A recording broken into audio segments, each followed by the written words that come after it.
All right, this is pretty easy to learn takedown. Good for someone who's approximately your size. We're going to start it from this distance here. It can be done right in from a clinch, which is a common use of it. Once again, the footwork is just to move in, close distance, hit him with my upper body, get my head buried and tight. Start to drive him backward. If I don't control him and I drive him backward, he'll just be stepping back. So what I'm going to do is lock on low and tight right behind his hips, right like this. I prefer this grip here, to keep his hips from moving backward, even though my upper body is driving his upper body backward. So what I'm looking for is a tight grip in here with my back muscles pulling back as my shoulder and my head is driving forward. His spine is a lever, okay? And his balance is good when he's like this.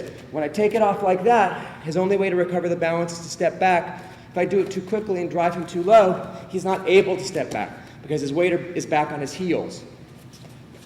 So I'm getting in tight, I'm pulling this thing tight, driving forward. Once I know that he's falling, once I feel him falling, my challenge is to time my letting go of my hands and shuffle my legs around him because I'd like to end up on the mount. It's acceptable to end up on the side or even in what we call a half guard position. I still got my takedown, half guard being one leg trapped in between. But ideally, if I really had good control, I would simply step around, unlock my hands so my hands don't get smashed against the ground, and end up in a nice mounted position.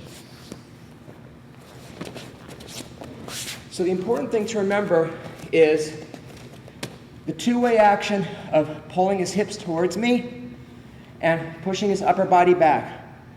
I achieve this one with a pull up against my hips, and I achieve the other one driving forward. I'm essentially making his body conform to the angle of my body. I'm leaning forward. So I make him match my angle. Then I get into the driver's seat, he falls, I unlock, and we end up on the mount. From a clinch, it's easier because you don't have to control the distance. All I need now is 2 underhooks, which is why in our warm-up drill, pummeling, we fought for who gets control of the under, because if I get control of both, that's my chance to do this technique. And it's surprisingly strong.